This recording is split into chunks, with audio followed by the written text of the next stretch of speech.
어쩐지 첫 만남부터 그 도도함이 범상치 않은 녀석. 오늘의 주인공 바로 봄이입니다. 봄이야, 안녕. 둘도 없는 소중한 가족. 그런데 과연 문제는 뭘까요? 가족들 곁에서 한껏 애교를 부리는 봄이. 좀 전과는 다른 모습이네요. 그런데 봄이야, 너 살 조금 빼야겠다. 조금 과하게 살이 쪘다는 것 외에는 큰 문제는 없어 보이는데요. 잘 찾아온 거 맞나요, 비디님? 어쨌든 조금 더 지켜보기로 하는데요. 그런데 제작진을 보자 날카롭게 구는 봄이. 그저 조용히 옆을 지나간 것뿐인데 식탁 밑에서 거침없이 날리는 펀치 세례. 아이고, 이게 웬 봉변인가요? 식탁 아래에서 왔다 갔다 하는 제작진을 계속 예의주시하는 녀석. 그러다 난데없이 제작진을 향해 공격을 퍼붓는데요. 뭘 어쨌다고 근처에만 갔다 하면 저렇게 과민 반응인지 너무 예민하게 구네요. 봄이야, 대체 왜 그러니?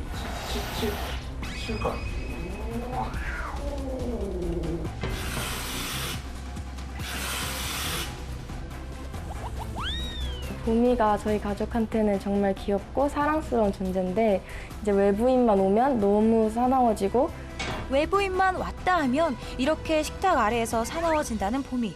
도저히 식탁 아래에서 나올 기미가 보이지 않는데요. 제작진이 안 보이면 어떨까 싶어 한번 밖으로 빠져나와 봅니다. 제작진이 나가자마자 기다렸다는 듯 식탁 아래에서 탈출.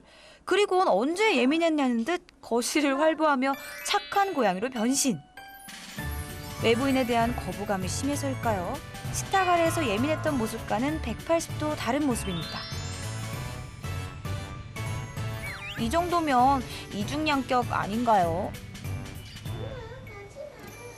잠시 후 집에 누군가 온 모양인데요.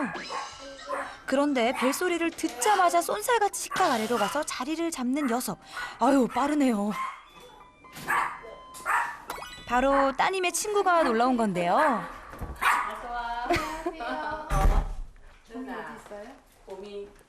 봄이 어렸을 때부터 봐왔다는 친구. 하지만 어째 둘도 그리 친해 보이진 않네요.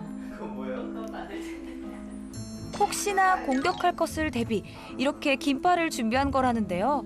어릴 때만 해도 이렇게까지 외부인에 대한 거부감이 심하진 않았다는데 이젠 누가 왔다 하면 이렇게 식탁 밑에서 극도의 예민함을 보이고 있으니 정말 답답할 노릇입니다.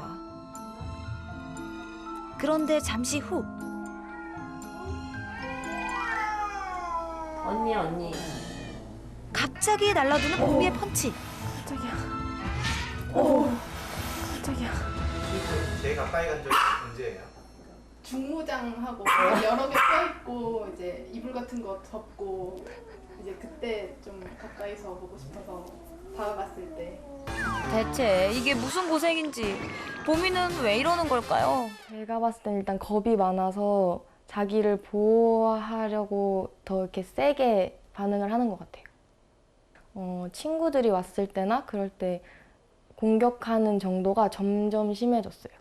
잠시 봄이에게 관심을 끊고 이야기꽃을 피우는 모녀와 친구. 그런데 식탁 아래에서 자리를 뜨지 않고 끝까지 그 모습을 예의주시하며 경계심을 늦추지 않는 봄이. 아유, 좀 편히 있어도 될 텐데요. 왜 이렇게까지 신경을 곤두세우고 있을까요? 문제의 원인을 정확히 알 수는 없지만 1년 전 그 일이 있은 후부터 변했다고 합니다. 그날 상황은 이제 뭐 이삿짐 센터 사람들이 이제 딱 들어오니까 얘가 혹시 튀어나가거나 할까봐 얘를 이제 안고 있으려고 잡는데 얘가 또 막 발버둥 치다가 얼굴 여기 한 위에 3군데, 뭐 여기 한 2군데 하고 눈꺼풀, 속눈썹 라인 바로 위에를 좀 깊게 핥혀가지고 눈에서 피가 나고 있는 거예요. 아무래도 안 되겠어서 응급실 가자 해서 새벽 1시 넘어서 응급실을 갔어요. 눈 다쳤으면 어떡할 뻔했나 그 생각하면 정말 소름이 끼쳐요. 정말 얘를 더 기르고 싶지 않은 심정이었어요. 근데 뭐 정말 아이 같은, 자식 같은 아이들이니까 뭐 죽을 때까지 제가 데리고 살아야 되는데 그러니까 더 고민이 많죠. 더 뭐 선택할 수 있는 방법이 없으니까. 그날 이후 누구만 왔다 하면 식탁 아래서 나오지 않고 신경을 곤두세우며 공격성까지 보이는 보미. 과연 보미는 식탁 아래서 나와 예전처럼 사람들과 편히 지낼 수는 없을까요?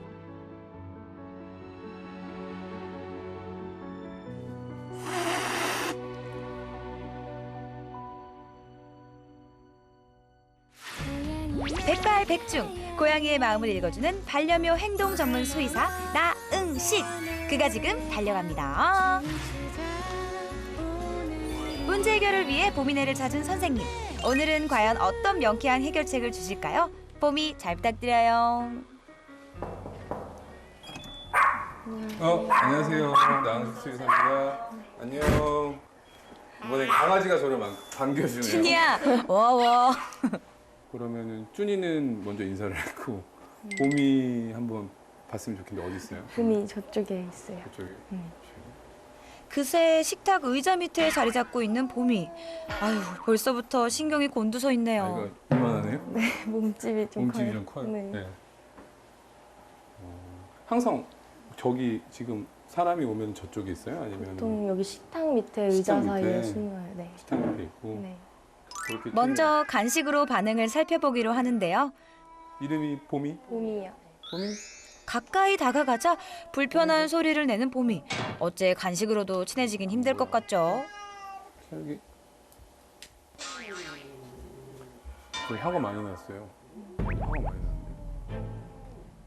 표정이 좋지 않은 선생님. 생각보다 문제가 심각한 건가요? 다 빠질게요. 여기서는 의미가 없어요. 지금 아이가 눈에 보이는 게 하나도 없어요. 사람이 긴장을 하거나 과도하게 스트레스 받으면 아무것도 안 보이잖아요. 지금 약간 그런 상황이거든요. 극도의 긴장 상태. 보미는 잠시 그대로 두기로 합니다. 화장실은 어디 있어요? 화장실은 욕실 안에. 욕실 안에 있어요? 네. 캣타워는? 캣타워를 예전에 해줘봤는데 네. 거기는 아예 욕조 안 가길래 그냥 치웠어요. 치웠어요? 네, 버렸어요. 버렸다고요? 네. 캣타워가 안 보여서 네. 제가 물어봤는데요. 2번 샀다가 버렸어요. 버렸어요? 네. 아, 네. 한 번도 올라가지도 않는다? 안, 그랬나요? 네, 관심을 안 보이더라고요. 캣타워가 보통 기본적으로는 있어야 되거든요. 근데 이제 그게 사용을 하는 안 하는 거는 아이의 선택이죠. 그러니까 그거를 어떻게 하면 좀 더 좋게 좀 사용할 수 있도록 독려하는 것도 방법이기도 하고. 일단 그러면 앉아서 제작진이 준비한 영상을 좀 볼까요? 네.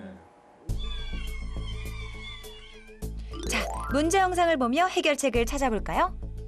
먼저 누가 왔다 하면 식탁 밑으로 후다닥. 이런 행동은 어떻게 봐야 할까요? 제 행동과 비슷한 행동을 조금 하네요. 원래는 식탁 밑으로 들어가는 게 아니라 어디로 숨거나 아예 구석으로, 그렇죠? 구석으로 숨거나 아니면 높은 곳으로 올라가거나 이 두 가지를 선택을 보통은 하거든요. 근데 봄이 같은 경우는 전혀 엉뚱하게 강아지가 하는 행동, 올라가지도 않고 숨지도 않고 어디 위가 막힌 공간으로 간다는 거는 좀 약간 오히려 강아지스러운 행동에 가까운 것 같아요. 근데 네. 식탁 밑이 저는 나쁘다는 생각을 못한 게 네. 기분 좋을 때도 거기 되게 가서 막 비비고 다니고 막 그런 걸 많이 봤거든요. 그래서 꼭 숨는다는 생각을 못했어요. 정말 왜 그렇게 보미가 식탁 아래에만 있었던 거죠? 그러니까 이 공간이 그냥 자기 제일 안전한 공간, 편한 공간이라고 생각해요. 근데 왜냐면 이 상태에서 아이한테 보이는 시야는 요만큼밖에 안 돼요. 사람 얼굴이 보이는 게 아니라 다리만 움직이는 것만 보이죠. 근데 움직이는 게 결코 좋아 보이지는 않은 것이기 때문에 이제 바로 이제 공격을 할 수밖에 없죠. 얘가 왜 여기에 집착하는지 알겠네요. 이 공간에, 이 식탁에, 식탁 밑에 집착하는지는 알겠어요. 왜죠? 너무 궁금해요. 스크래처판이 하나, 캣타워가 없고, 그 다음에 숨을 곳도 없고, 네. 그 조금 화장실도 한 개. 그러니까 고양이계 약간 미니멀리즘? 너무 심한 미니멀리즘? 식탁 아래 떠날 수 없었던 이유, 결국 열악한 환경 때문이었네요. 그렇다면 외부인한테 공격적인 봄이 어떻게 봐야 하죠? 이 소리 알겠어요? 약간 낮은 소리? 그건 뭐 이제 싫다고 그러는 거 아니에요? 일단 방어를 조금 했다가 무섭다고 하악질을 좀 했다가 그 다음에 이제 이게 통하지가 않으면 바로 이제 양꼬치를 날리는 경우가 많은데 지금 봄이 같은 경우는 그 과정이 되게 짧은 것 같아요. 그러니까 방어적인 표현이 되게 짧아요. 그러니까 바로 공격적인 표현. 그러니까 귀가 예를 들어서 귀가 앞으로 향해 있고 아까도 제가 잠깐 봤지만 이게 뒤로 갔다가 앞으로 수염이 뒤로 갔다가 앞으로 가는 게 아니라 앞으로 이미 가 있어요. 그러니까 이게 내가 무서워서 무섭긴 한데 난 바로 공격할 거야라는 신호를 좀 주는 거예요. 그래서 저도 이제 얘가 왜 그러나 하고 이제 인터넷 검색해 보니까 뭐예요? 인터넷은 뭐예요? 수의사한테 물어봐야죠. 인터넷은 물어봐요. 고양이들이 원래 경계심이 많아서 그 네. 순간에 물고 간다 그러더라고요. 그게 고양이의 분노 조절이에요. 분노 조절 장애. 충동 조절 장애. 당해. 네. 아니, 어쩌다가 봄이에게 분노 조절 장애가 생긴 걸까요? 감정 조절이 아이가 좀 안 되는 성향이 좀 있는 것 같아요. 그런 부분과 자극에 예민한 부분, 아주 작은 자극. 근데 그 역할은 뿌미? 쭈니요. 쭈니가 약간 일조를 했어요. 네?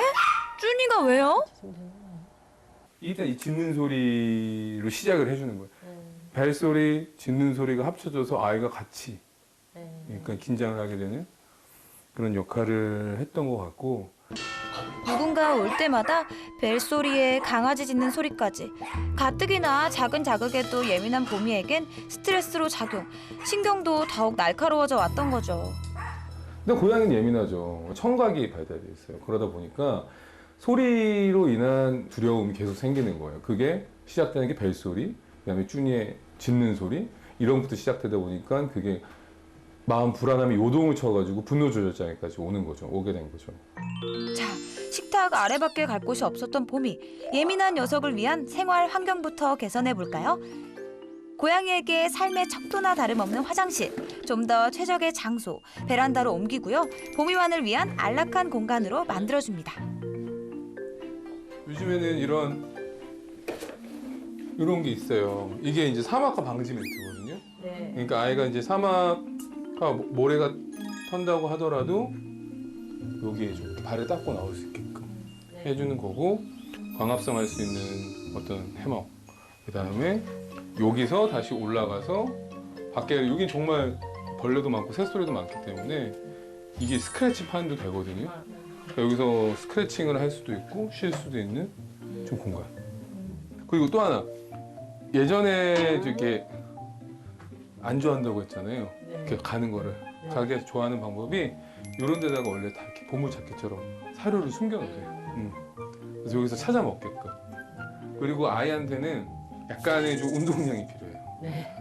좀 약간 덩치가 있기 때문에 많이 움직이게끔 유도하는데 그 중에 하나가 보물 찾기예요. 간식 찾기, 요리 같은 거. 그래서 이런 데 숨겨놓고 이렇게 자기가 찾아서 먹게끔. 그거를 정확한 시간에 좀 해주시면은 아이한테는 도움이 될 것 같아요. 그럼 다시 봄이를 만나러 가볼까요? 그런데 시간이 어느 정도 지났건만 여전히 경계심으로 가득 찬 녀석. 컴다운, 컴다운. 하지만 이대로 포기할 순 없죠. 조심스럽게 다가가 보는 선생님. 그런데 녀석 반응이 만만치 않은데요. 오, 공격 자세. 쉬었다 할까요? 어느 정도인지 알겠어요. 첫 번째 시도 실패. 잠시 후 이번엔 담요로 시야를 가려 봄이를 좀 안정시켜 보는데요. 과연 잘 될까요? 봄이야, 이번에는 제발 선생님 말 좀 잘 듣자. 아이쿠, 아유, 결국 가까스로 담요를 빠져나오는 녀석. 잠시 고민에 빠진 듯 하더니 또 어떤 대안을 내놓으실까요? 혹시 안 쓰는 칫솔 있어요? 칫솔이요? 칫솔이라면 발톱 깎기를 거부하던 고양이도 한 발 금방 해결했던 그 마법의 칫솔 그루밍? 과연 봄이에게도 통할까요? 조심스럽게 도전해 보는데요. 효과가 있나요? 세게, 그렇지. 아, 녀석 이것마저 거부해버리네요. 아쉽게도 두 번째 시도도 실패. 시간이 지날수록 나아질 법도 한데 더욱 거칠게 구는 녀석. 와, 진짜 최강자 만나셨네요.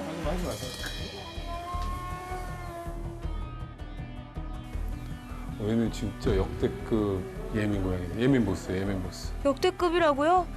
그럼 실패로 끝나는 건가요? 일단은 봄이 같은 경우는 제가 봤던 애들 중에서 역대급, 정말 예민 보스라고도 하죠.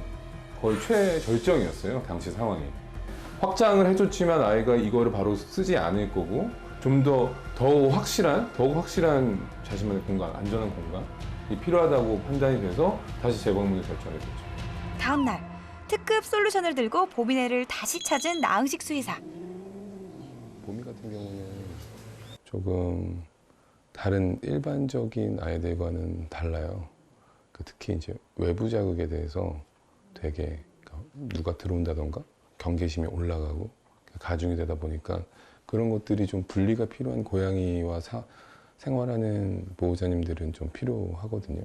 소위 말해 고양이 콘도라고 하는데 그걸 오늘 준비했거든요. 봄이에게 우선돼야 할 건 외부로부터 자극을 받지 않는 독립된 공간. 여기다가 이렇게 밥 먹고 물 먹고 이렇게 두 군데를 만들 거고요. 스크래칭을 할 수 있는 공간을 만들 거고 밑에 화장실. 그래서 1층, 2층, 3층 이렇게 이용할 수 있게끔 만들어 줄 거고요. 외부 자극을 최소화할 수 있는 봄이의 새 보금자리가 완성됐습니다. 보호자가 직접 봄이를 담요로 감싸 안고 조심스레 옮겨보는데요. 안전하게 새 집으로 입성 완료! 그래도 어제보단 한결 수월하네요. 식탁 밑에만 있다가 얼마나 어리둥절할까요?